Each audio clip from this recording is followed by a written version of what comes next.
Hi, everyone. I want to welcome you to something new here at Gig Sky, something we've not done before in the past, and first for me as well, but something that we hope to do more in the future. I know so many of the people watching us, either on YouTube or Facebook or LinkedIn, are Gig Sky customers, and thus you love to travel. You've purchased one of our eSIMs in the past, and we're like, oh my God, this is so much cheaper than when I rode with my home carrier. I worked at a large telecommunications company for almost 23 years. And when I first learned what GigSky offered, I was like, oh my God, this is amazing. Um, but back to the event. So we at GigSky, of course, have a large audience of travels lovers. And I should introduce myself. I'm Stuart Shaw, the head of marketing here. And in my marketing role, myself and the GigSky team work with so many amazing travel creators, including the three that we have joining us today. These creators are all experts in their fields and have such an amazing wealth of travel knowledge and experience they share with their audiences. So we thought, wouldn't it be great if we could bring the two groups together, or more specifically, give our customers the chance to pick the brains of travel experts who can help make your next trip more special. The world's a really big place, but selecting the first topic for these webinars for us was actually pretty easy, and we've chosen to do cruising.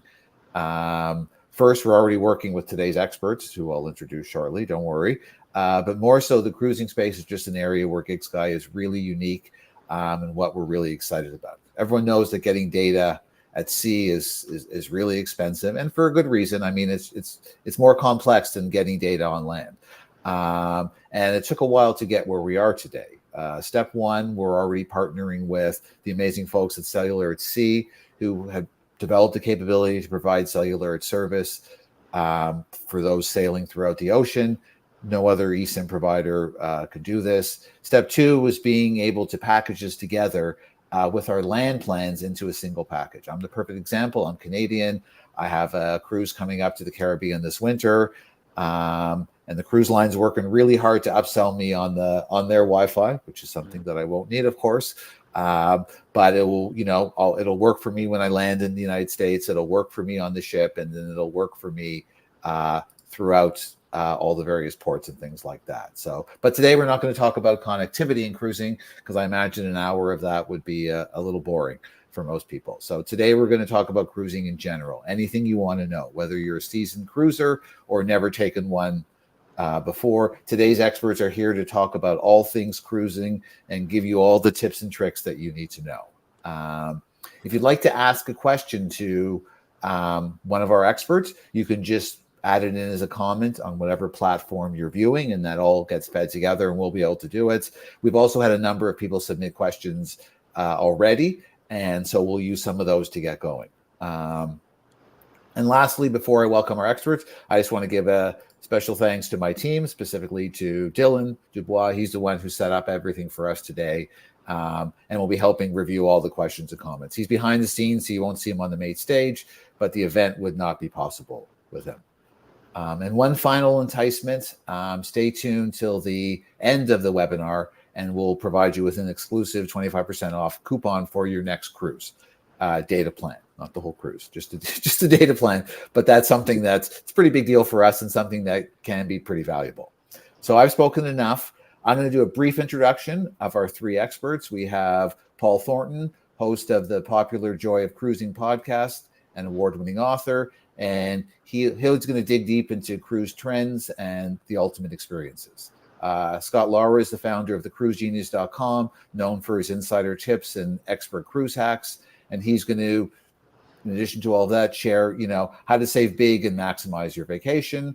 And we have Peter Jones, the cruise vlogger behind YouTube's Cruise RX, and he's going to help reveal some hidden gems, must-see destinations, and how to capture your adventure like a pro. So those are very brief introductions to start with. I'd like to take a couple of minutes and let all the experts introduce themselves in a little bit more detail and talk about how they developed a love for cruising. So, Scott, why don't you go first?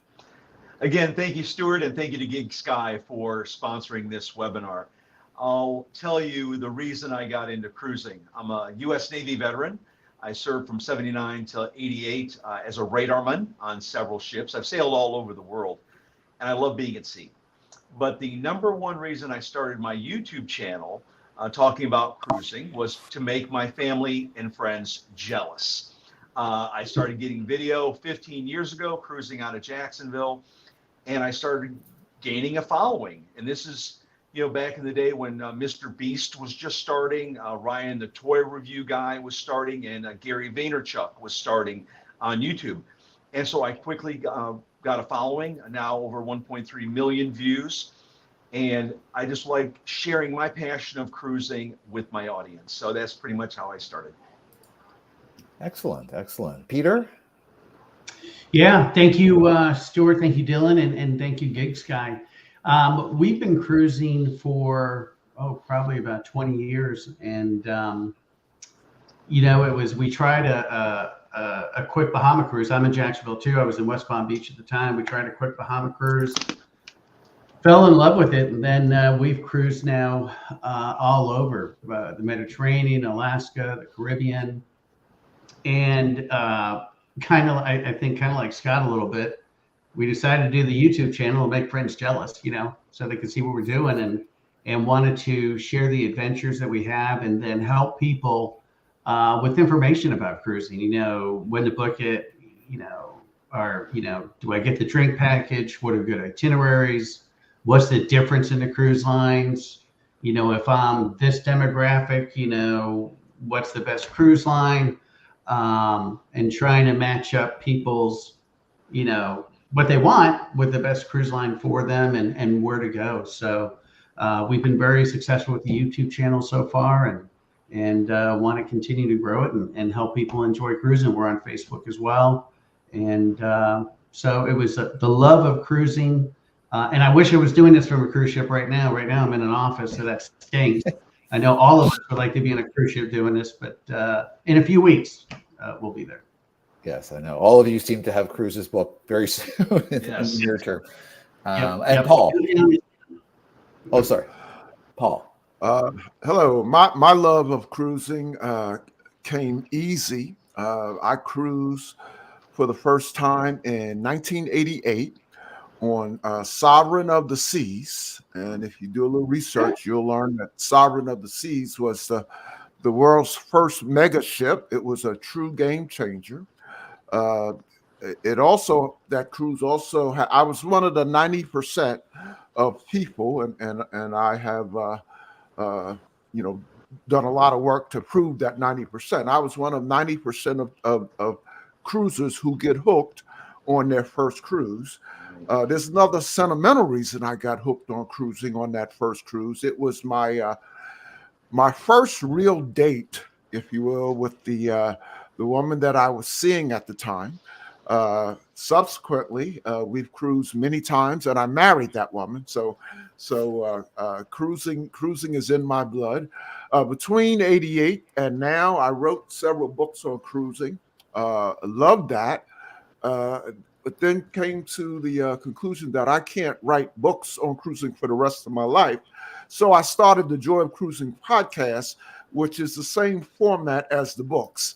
And I love the podcast, and every waking hour I am working on the podcast. Right. No, very interesting. Yeah, no, it's great. It's funny, Paul. My first cruise was Sovereign of the Seas. There you go. So, wow. Wasn't it a game changer? It was. That's what got us hooked. It was a quick Bahama cruise. It was Sovereign of the Seas. Yeah, absolutely. Is the ship still in service? No. Finally met the great graveyard in the sea. And how big was it compared to the mega ships of today? It would fit in their promenade. Exactly. Yeah. But at the time, it was the largest ship in the world by far. Mm-hmm. Yeah, wow. And it stayed the largest ship in the world for like 5 years before it was surpassed. And Royal kept it had what they called the crown, the Viking crown. And Royal has kind of kept that on most of their ships, that crown at the top of the ship. So yeah. Very interesting. So I'm going to start with a couple of the questions that have been submitted beforehand, just to kind of get us going. But thank you all for the introductions. So we have a question for someone who's never cruised before, has young kids, and is wondering if it's a good vacation option for them. So what type of cruise would you sort of recommend for someone that is kind of a way to get into cruising, keeping in mind it's someone with sort of smaller kids? I think maybe I'll ask all of you this question. Maybe we'll start going in a different order. We'll start with Peter this time. Yeah. The first thing I would ask is how old are the kids? All of the cruise lines have daycare set up.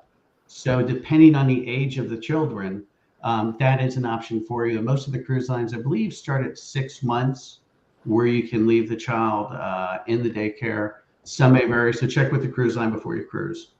And then when you get on a cruise, if you're with friends and family, you can sign up whoever can pick up the kids. If I was picking a cruise line for small kids, I would be looking at Norwegian. I would look at Royal. They seem to have the most activities on the ships. Virgin is going to be 18 and over, so that's not an issue. Celebrity is mostly geared towards adults. Carnival would probably be good too. So, once the kids are probably 7, 8, or 9, they're going to start really having a good time. Younger than that, they might not, really understand what's going on. But once they're at 7, 8, 9, 10 and above, they're going to have a great time. And a lot of the cruise lines have teenager clubs too. So if you have kids who are teens, there are special activities for them too. And again, Royal's really good at that. And Norwegian is good at that as well. Yeah. Paul, anything to add to that? I would just point out, nothing was mentioned about Disney. I know that Disney is kind of a premium line, not for everyone, but I remember when I took my grandkids on their first cruise, they were 4 and 9 at the time. There was never any consideration for any line but Disney. That was for their first cruise. Now we have not gone on Disney since, and Peter certainly named some good ones. I would say Carnival and Royal for young kids, unless you can spring for Disney. Right. Cool. And for people to know too, Disney does not have casinos. So if somebody doesn't care about gambling, not an issue. But if folks do like to gamble, there are no casinos on Disney ships. So that would be something to keep in mind. Yeah. Scott, anything about any destinations that work better, or? Well, to comment on what you mentioned, I have 2 grandsons. They're 7 and 5 years old. And last year we took them on Carnival Liberty. They loved the kids clubs. And then this past year we took our grandsons on the MSC Seashore out of Port Canaveral, and they loved the kids clubs there. So the one thing is probably one of the number one questions I get is from parents, if we pull into a port like Nassau or Bimini or something, do we have to take the kids off the ship with us, or can we leave them in the kids club? And on MSC, they allow you to leave the kids in the kids club while mom and dad go off the ship. Now, I would just say, you got to be really careful and make sure you're on the ship's time, get back to the ship on time, because the last thing you want to do, Tom and Caitlin being off somewhere and the ship is pulling away with your kids in the kids club. So just be aware of that. Yeah, that does not sound good. Then you got to get to the next port and figure out how to get back on that ship. That's right. That's amazing. Thank you. Another question we have was from someone, I haven't cruised in about 15 years. Are things a lot different now than before, especially since COVID? Love to hear. Maybe we'll start with Paul this time. In that time, 15 years, quite a bit has changed. Probably the most obvious change is today you have a lot of variety of eating options. Many are complimentary, and others are an upcharge. 15 years ago, my recollection is pretty much you ate either in the buffet or the main dining room. So you could, it was kind of the norm to take a cruise 15 years ago without paying any money for food. That certainly has changed.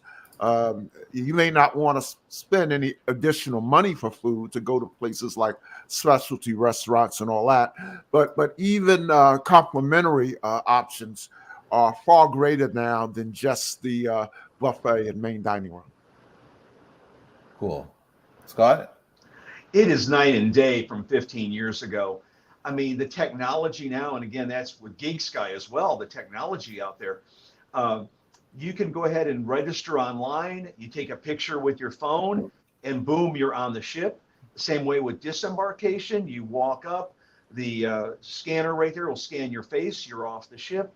And also the muster drill. Back in the day, and I know my colleagues will remember this, you would have to go up on the main deck and by the lifeboats and stand in 10, 15, 20 rows deep and up against the bulkhead, little Navy lingo there.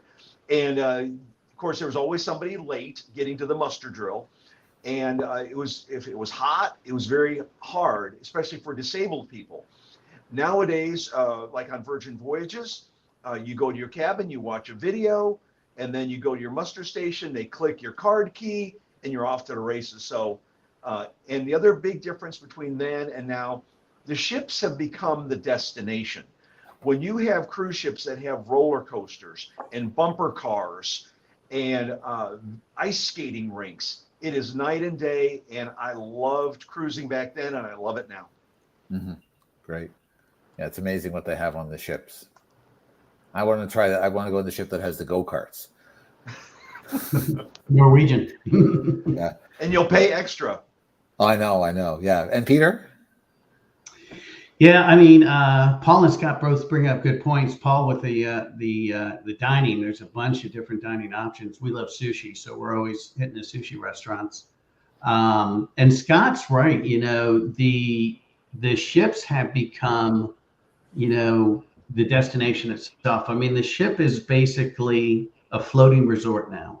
You have casinos, you have a theater, you have ice skating rinks sometimes, water slides, rock climbing walls, escape rooms, everything. So I have been on several cruises where we went on a cruise and went to ports that we had been to and didn't get off the ship. We stayed on the ship because one benefit to doing that is when you're at port and everyone's off the ship, it's a great time to get a massage or do anything you want because nobody's there. There's no lines everywhere. And so we've done that where we went on a cruise and said, we're just going to treat it as 5 sea days and just hang out on the ship because there's just so much to do. And the ships, of course, have become bigger. And now we have the world's largest with Icon. Royal's launching Star of the Seas, I think, in the summer. I think it launches. And so people have to decide if they like the bigger ships or the medium-sized ships. I'm not a big fan myself of the really big ships, although they're awesome. Royal has Mariner of the Seas. These guys have probably been on it. I love Mariner.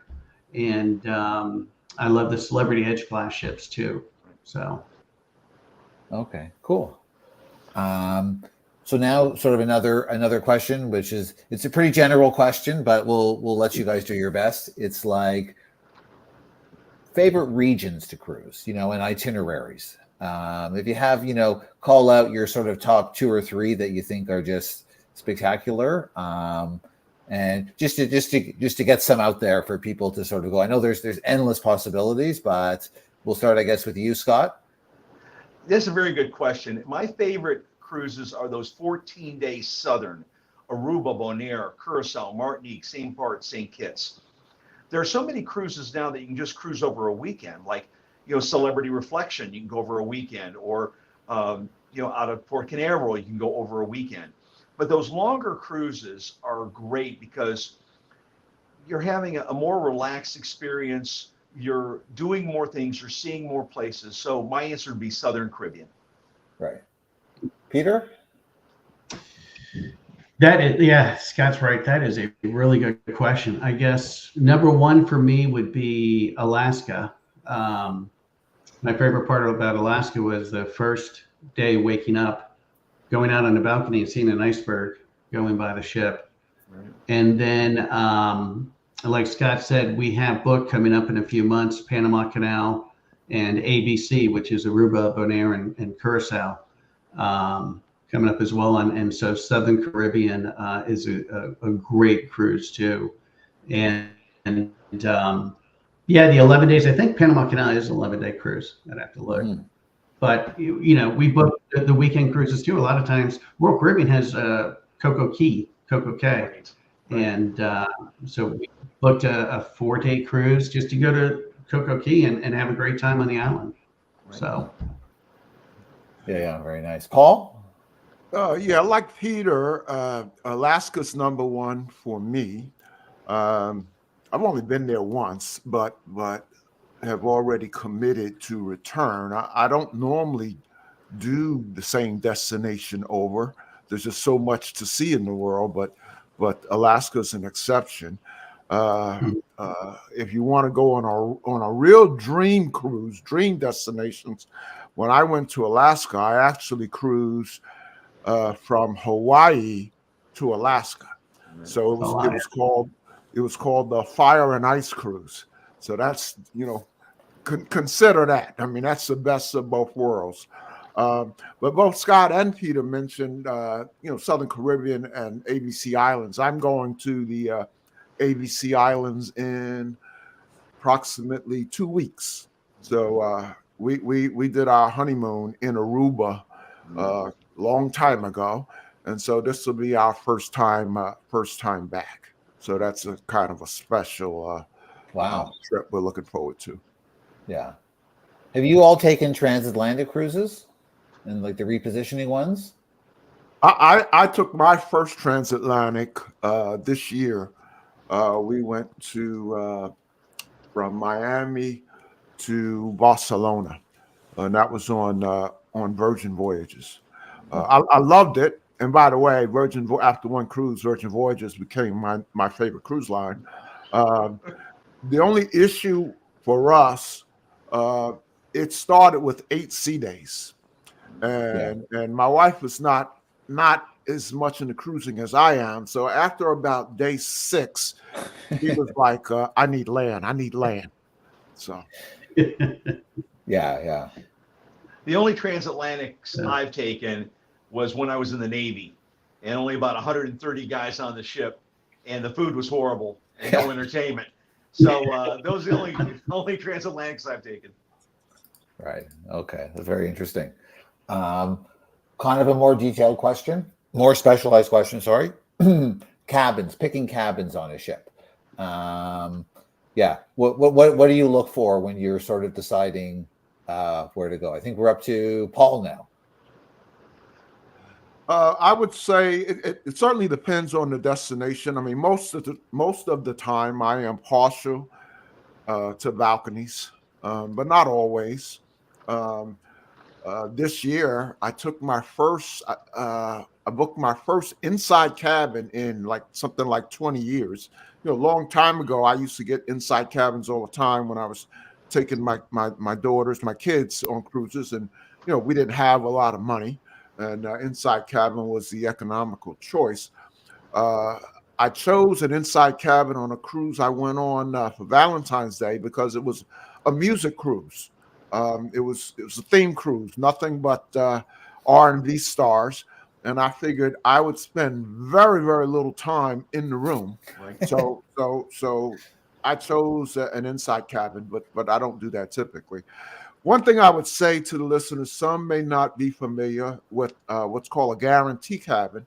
Some are prone to pick a guarantee cabin because it's cheaper. And just recognize that with a guarantee cabin, you can get a guarantee balcony, but you can be put by the cruise line in any balcony anywhere on the ship. So that, it's very possible you'll end up on a balcony with a seriously obstructed view. So that's just a little bit of information to keep in mind when you. There's nothing wrong necessarily with picking guaranteed cabins, and I certainly used to do that.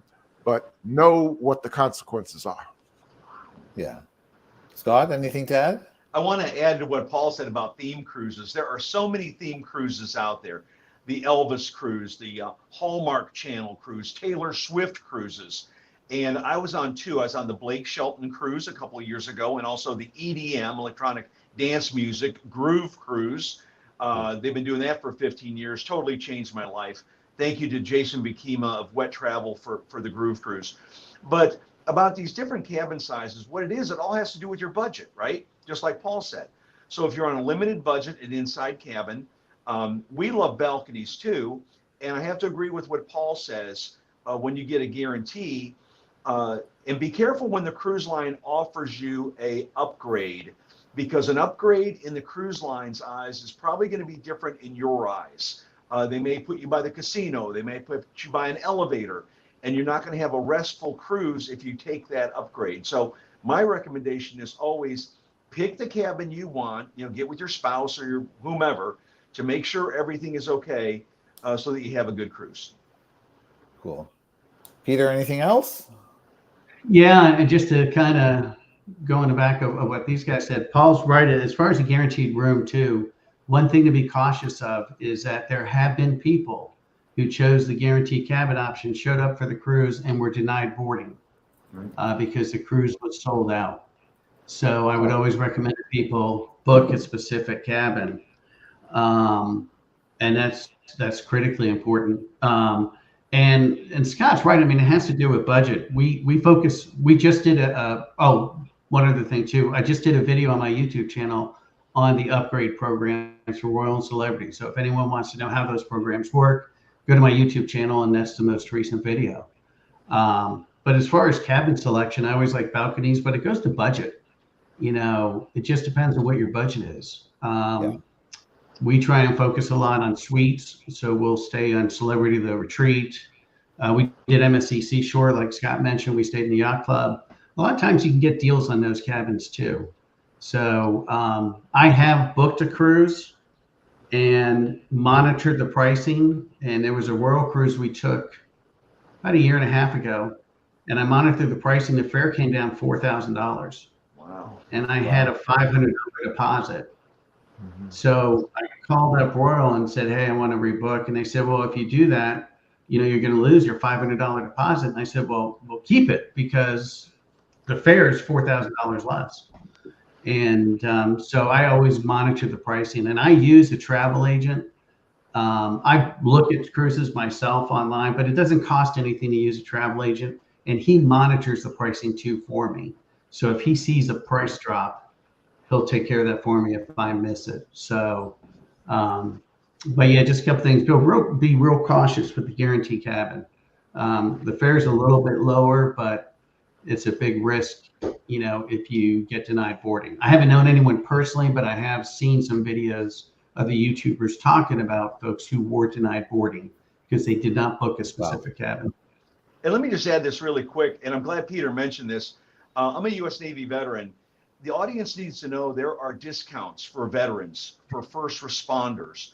And so, and I am a travel agent myself. So the thing is, when you talk to your travel agent, let them know. Don't be afraid to say, hey, listen, I'm a veteran, I'm a first responder, and those are important. And I also want to add about a status match. For example, I'm a 3-star mariner on Holland America Line. I've sailed over 100 days.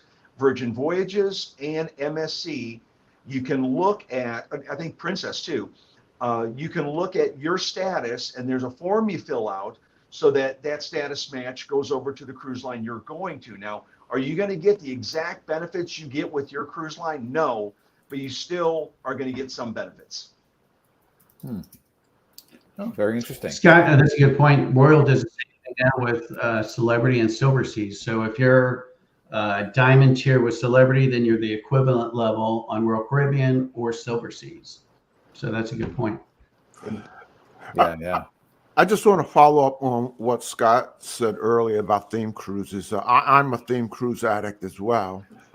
Don't get jealous, Scott, but in January, I'll be going on the Soul Train cruise.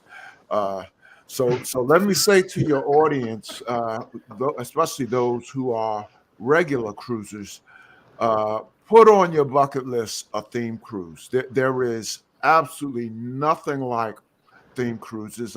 I'm addicted, and I just tell you about the one I'm going on.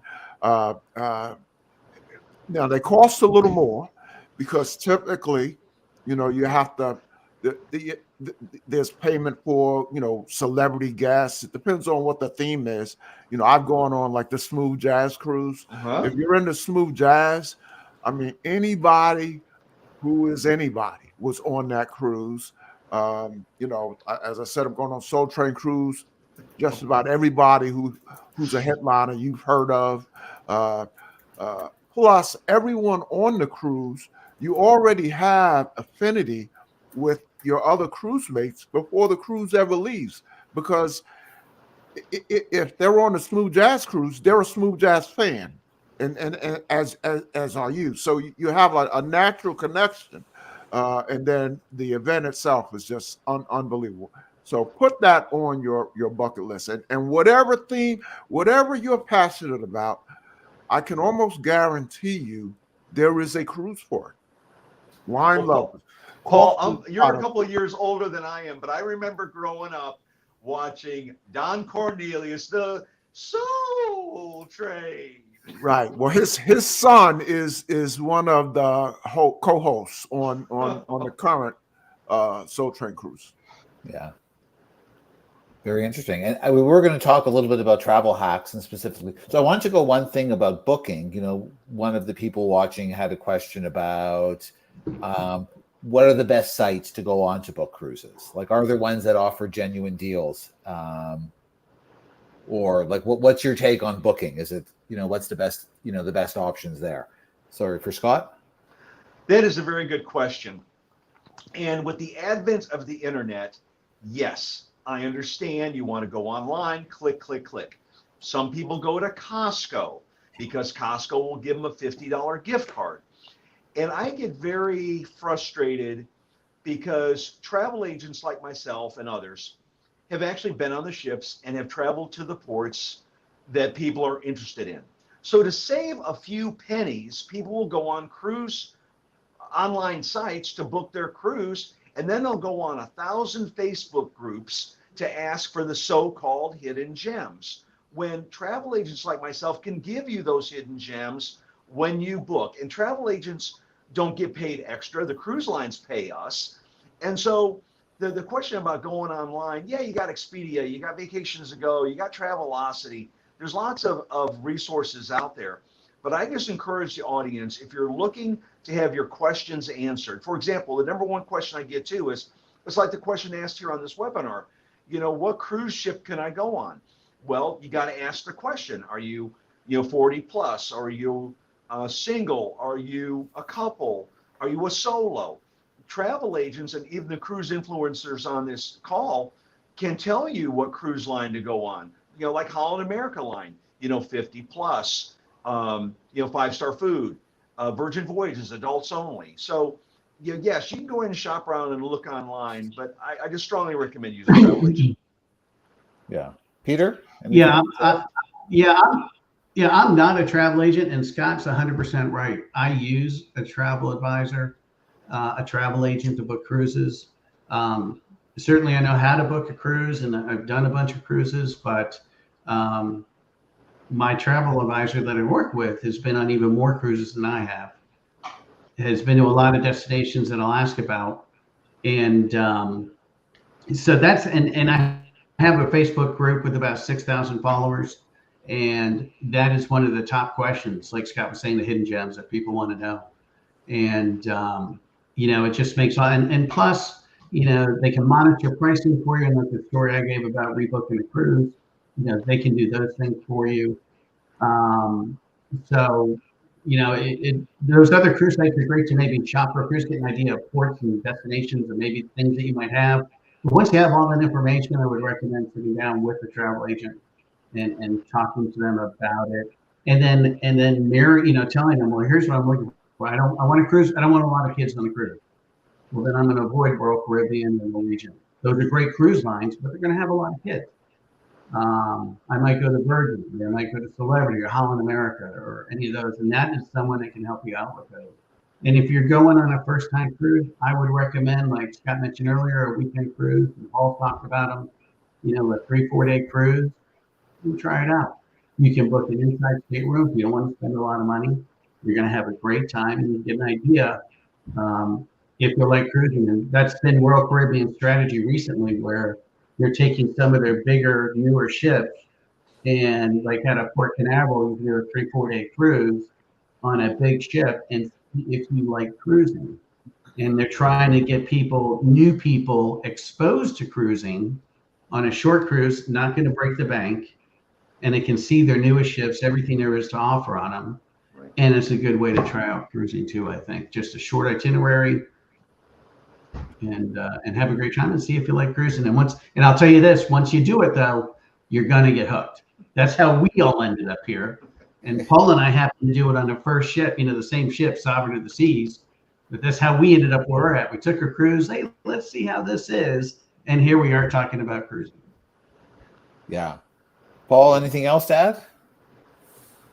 No, I think Scott and Peter covered it. Okay, cool. I just want to take a quick diversion, because in the chats we're getting a number of questions about just the GigSky product itself. I guess that's what people are asking. So just to do a couple of quick questions. Someone asked about the quality of the signal when you're on the ship out at sea.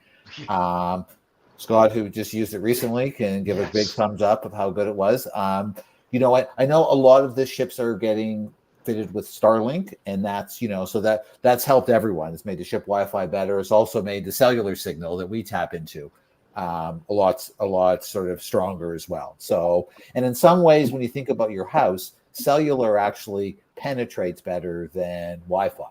So ships have thick hulls and there's thick walls everywhere. So as you move around, actually the cellular signal can follow with you, and you'll find it's quite robust in terms of what you need. And one of the things that our site does say is there is often a little bit of a gap sometimes in your service, because when you're on land, you're using all the various cell towers that give you things, but the cellular at sea doesn't kick until you're, I think it's 8 or 10 nautical miles outside of there. So there is a gap from when you would lose the terrestrial signal and before the cellular at sea kicks in. It can vary depending on the path of the ship, how long it takes. Sometimes if it goes right out from land or if it hugs land before heading out, but it's anywhere from 15 to 30 minutes. You might have a bit of a gap in service. So hopefully there's other things that you can sort of do at that time. Well, Stuart, let me just comment. When I used GigSky on my last 2 cruises, absolutely seamless. That built-in eSIM card on my iPhone, I was able to switch to GigSky. Absolutely perfect. And thank you for having this option for cruisers, because it is invaluable. Yeah. And some people have if I buy now, what happens? So generally, it's called, we have a 1-year thing. So if you buy a plan now, and especially when you have that code, if you want to buy it, you can activate it anytime within the next year, and you'll be good to go.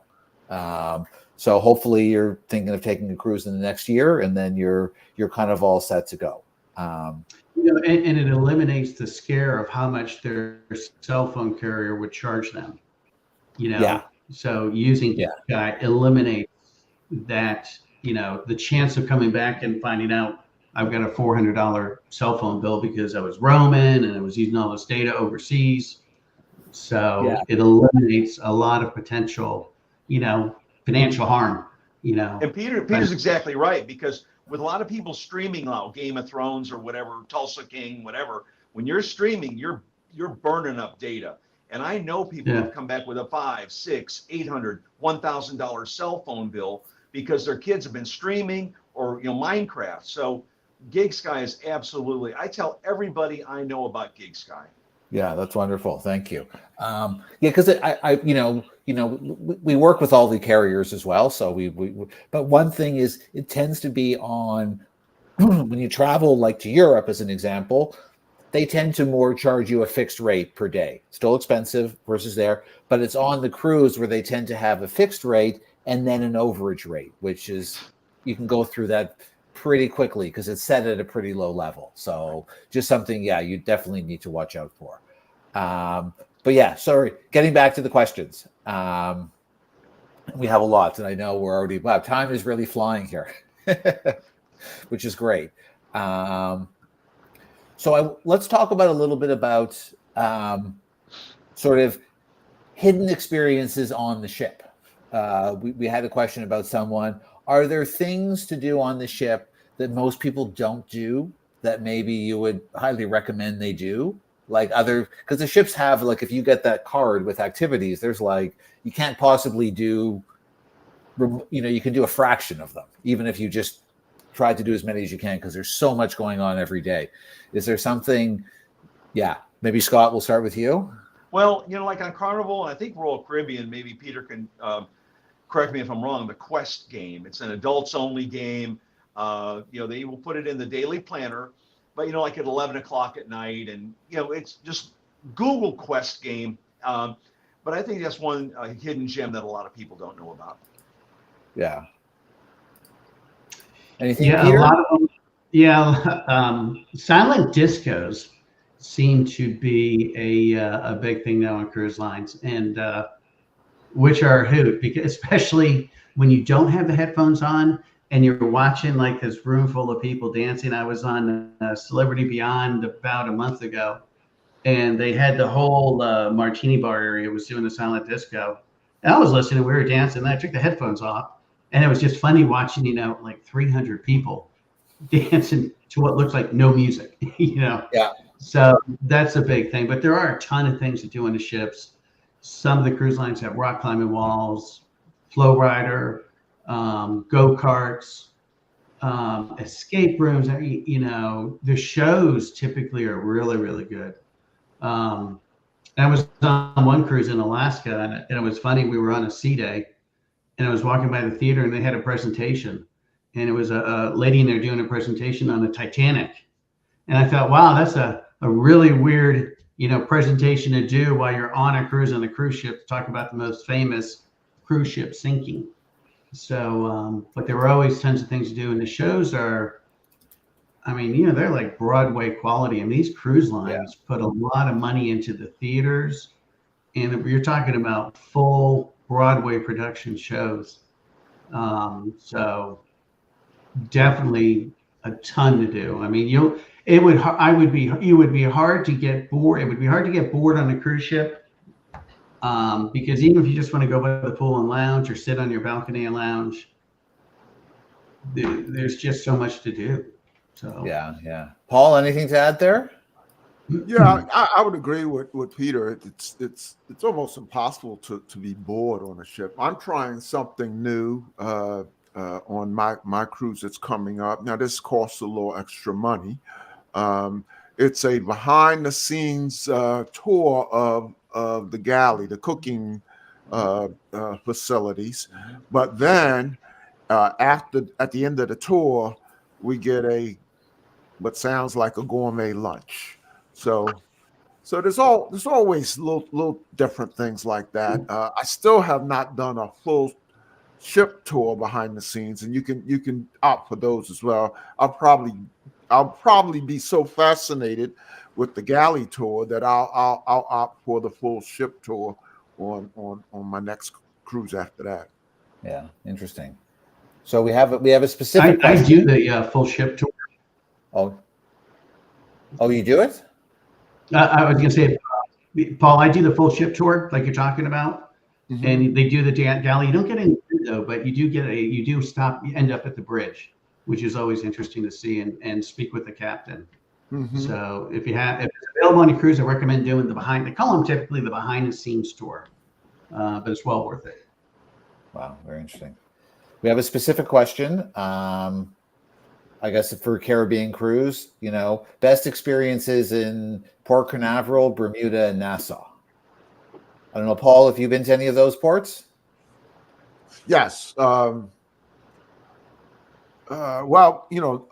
let me say something about Nassau, because a lot of people, a lot of groups I participate in, I hear people dogging Nassau and saying don't get off the ship. And that really bothers me when I see that, because there are a lot of first-time cruisers who go to those sites, and they hear, over and over again, don't get off the ship, in Nassau. And I just think that that's doing them a disservice. Let them decide that it's not worth it to get off the ship. There's actually lots of things to do in Nassau, and they've just redone their pier area, the port. So at least the next time, even experienced cruisers, the next time you stop in Nassau, get off the ship and check out the port. And they're still adding to it. So it's going to be become a little bit of a destination. But yeah, and then of course on Royal Caribbean cruises, and now on some celebrity cruises even, there's a stop at Perfect Day at Coco Cay, and I know the real way to say it is Coco Key, but Royal Caribbean likes to say Perfect Day at Coco Cay, and that's certainly a treat that sort of is included for all of your Royal Caribbean or many of your Royal Caribbean cruises, and especially if you have kids. I mean, that's just a real treat. They've got a full-fledged water park there. You don't have to take advantage of that. It does cost extra, and but there's a lot of free things you can do at that private island, or things that are not nearly as expensive as the water park. So yeah, I've been to the Caribbean many times, and there's a lot of free things to do that's worth your while. Yeah, just to tag what Paul said. Yeah, Paul's right. I mean, they redid the entire port of Nassau. It's beautiful now. They've built up. There's a ton of shops. And Royal Caribbean just announced they're spending $30 million to build. When you pull out of Nassau, you have the port over here. And the other side, there's that piece of land with the lighthouse and the decrepit homes. Royal Caribbean bought all that land, and they're building like a water park lounge area there. I'm not sure what, but they're developing all that land. So now, and they're probably starting in 26, when you go to Nassau, you'll have the port that you can do, and then you can also go to that new resort area that they're setting up as well. So that'll enhance the offerings in Nassau. Wow. Scott, anything to add? The only thing I'd add is Ocean Cay. I'm leaving on the MSC Seashore this Sunday, and this is my third time on MSC. The last time we were not able to make Ocean Cay because of the winds and the rain and all that stuff. But Ocean Cay is another great private island.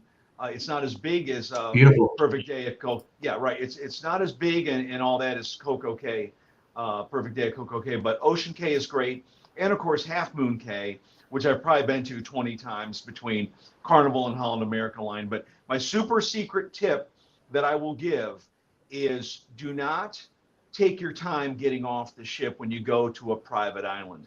Be one of the first people off the ship because you're going to get a good deck chair, a good beach chair. You'll get a good location. And if you're married like I am, then you want to be close to the bathrooms and close to this and close to that. Get there early. So many people, I'm on vacation, slow cup of coffee, ponder the day. You'll get off the ship at 10:30 or 11. Well, if you get off even in Bimini, at the beach club there at Bimini, when I went there on Virgin Voyages, I was one of the first ones off the ship to go to there, and Bimini is another hidden gem out there. But when you get there early, you'll have a great location if it's on the beach or by the pool, and you'll have a great time. Cool. Yeah, Scott, that is probably one of the best cruise tips out there you just gave, because we're cruising in a few weeks with some friends who don't cruise much. And I've already sat down with them and said, listen, when we hit Coco Cay, Coco Key's the right name, Paul's right. When we hit Coco Cay, we're off. As soon as that gangway is down, we are off the ship. So be prepared. I'll be bugging you to make sure that you're ready, because you want to be able to get a good lounge chair where you want. And the people who dilly-dally and go to the buffet and they're, we'll get off, in a couple hours. That is a huge cruise tip that Scott just shared. Yeah. Well, my second big cruise tip is don't be a deck chair hog. And just very briefly, usually it's the wife who's jabbing the husband. Hey, Tom, get down there, especially like when your ship's at sea, like it's an at sea day. Hey, Tom, get down there and get us 2 prime deck chairs. They'll take a book and a hat and a towel. And Tom, it's never Caitlin, it'll always be Tom. We'll put those on prime deck chairs. And then when myself or Peter or Paul come down there, all these chairs are taken. It's like, well, where are the people that are reserving these chairs? And it's a huge offense. People should not do it. And if you do see that, you just go to one of the people there on the deck, one of the staff, and say, hey, how long has that been sitting there? And they'll remove it and put it to the little towel hut, and you can sit there. But again, that's just like cruise etiquette. Don't be a deck chair hog. But I appreciate Peter saying that, because regarding getting off the ship early, I think you're going to have a much better experience if you don't dilly-dally. Yeah, I did a survey in my Facebook group on chair hogs, Scott, and 92% of the people said that they do not think it should be allowed to put the towel clips, the books, or anything on the chairs other than for the handicap. It should not be allowed. So that is a big no-no. If you're on a cruise, do not be a chair hog. When you get there, claim what's there. But I've done filming. I get up early like these guys do, and I film the ship. A lot of people don't want to be in a YouTube video, so I'm roaming the ship at 6 a.m. doing my filming for my videos. And I've seen people already have chair clips on the chairs that early, trying to reserve chairs for the pool. And one thing I did want to add too, while I was thinking about tips, one of the big questions I get, and I'm sure my colleagues do too, is about tipping. And usually when you book your cruise, you have the option of paying prepaid gratuities. Here's another hidden gem. The cruise lines are raising gratuities almost on a monthly basis. So Stuart, let's say you're going to cruise next year. You want to pay those prepaid gratuities now, because, in a couple of weeks, if Carnival or NCL raises those cruise tips from $16 to $18 to $20 to $22 a day, you're going to lock in those tips if you prepay them. So take that as a tip. That's very interesting. Yeah, for sure. I know we're getting down a couple of quick fire questions. Sure. Premium dining, thumbs up or thumbs down? 3 thumbs up. Although we can't see your thumb, Peter, but it looked like. Oh, yeah, thumbs up. Sorry. There we go. But from your hand, I assumed it had to be. Yeah. Right. I can remember a time though when I loudly and proudly proclaimed I would never pay extra for my meal on a ship, and somehow I tried a specialty restaurant, and that quickly changed. So now I am, I'm gung ho on specialty restaurants, and I even took one cruise where it was Symphony of the Seas. And at the time, I think they had 20 restaurants. So I bought the unlimited specialty restaurant package. And oh my goodness, it was great. Yeah. Cool. So I know, oh my God, it's 12:53. So, we're nearing the end, and I just want to take this opportunity to just go to each of you to say something we haven't covered. What else would you like to say? That, the most popular question you get that we haven't talked about already, or something like that. So why don't we start with Paul? Wow. I was asked, I've been asked several times who is the most interesting guest I've had on my podcast. And I hate to answer that question because I love all my guests. I've had captains, I've had CEOs I had the CEO of Celebrity Cruise Line. I've had some wonderful people. I guess the most touching story or sentimental story, and I'll do this real quick. There's a 70-something-year-old gentleman who won a Grammy way back playing drums for funk rock star Billy Preston, and then he played for funk icons Graham Central Station. And I saw him in Graham Central Station as an 18-year-old. And 50 years later, I got to interview him because he is a resident jazz ambassador now for Royal Caribbean. And that, he had all kind of stories. He played with the Stones on an international tour. He's played with Ray Charles, Quincy Jones. So I wanted to quickly throw that one story out. That's the legendary Manny Keough. Cool. Scott? My number one cruise tip is buy travel insurance.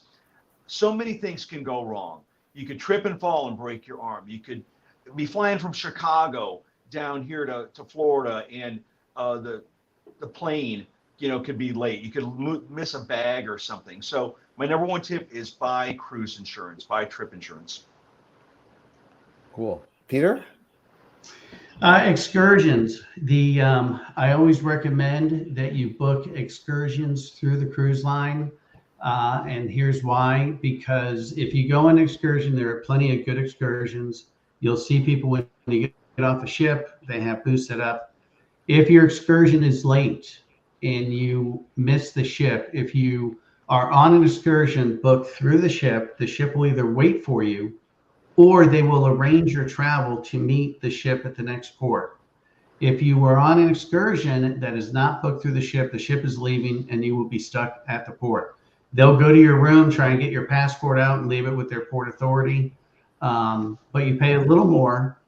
But that's really good insurance to have. I've done cruise videos on pier runners, and they get a lot of views, but it's people who miss the cruise ship and they're waving at the ship as it's leaving. So that would be my tip: book through the cruise line. Right. Wow.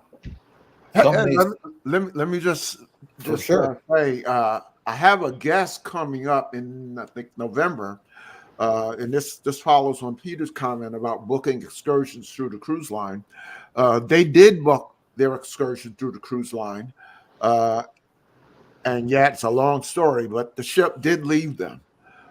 So you'll see it on, I publish a schedule all the time. You'll see it as something about the Alaskan nightmare. Well, that's the story. They got left behind in Alaska and they booked a cruise line excursion. Interesting story. Wow. Yeah. That's always like a nightmare. Get back on the ship. Make sure your clock is set to whatever the local time is, because I know that's you cross time zones without knowing it. The captain will try and wait for you as long as they can, but the cruise line is responsible to arrange your travel. So if those folks, I don't know who it is, Paul, but they should have at least been reimbursed by the cruise line. It'd be a good podcast to watch. I think I might have to watch that, Paul, because listen to it, because I'm curious now to see what it is. Yep. Yeah. It made international news. So I know. when you watch or listen to it, you'll say, "Oh yeah, I remember when this story," because it was covered by everyone, not just cruise news. Yeah. Wow. That's great. Yeah. So I think we're just about out of time. We've been talking for almost an hour now. This was amazing. Thank you so much to our three experts, Peter, Paul, and Scott. I think it was incredibly informative, and I know myself and so many of our users and travel lovers got a ton out of it. We're very appreciative. So, super amounts of information, and it's kind of like it's a good culmination of everything you need to know before you go. The full video of this webinar will be available on all the different platforms where we live streamed it, so you'll be able to watch it whenever you would like. And thank you everyone for watching this, who attended. As you can see across the bottom, our special discount code Cruise Webinar 25 is there, so save it, write it down. It's good for the next year, and you'll be able to purchase any of our cruise plans with the 25% off discount. We don't offer 25% off anything ever, so that's pretty valuable.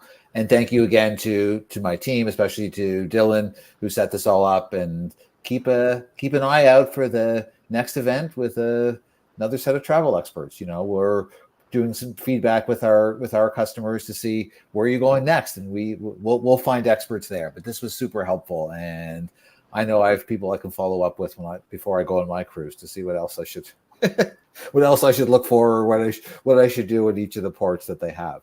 So that'd be great. That's all. Saying goodbye. Thanks everyone. Take care. Thank you. Thank you. Bye bye.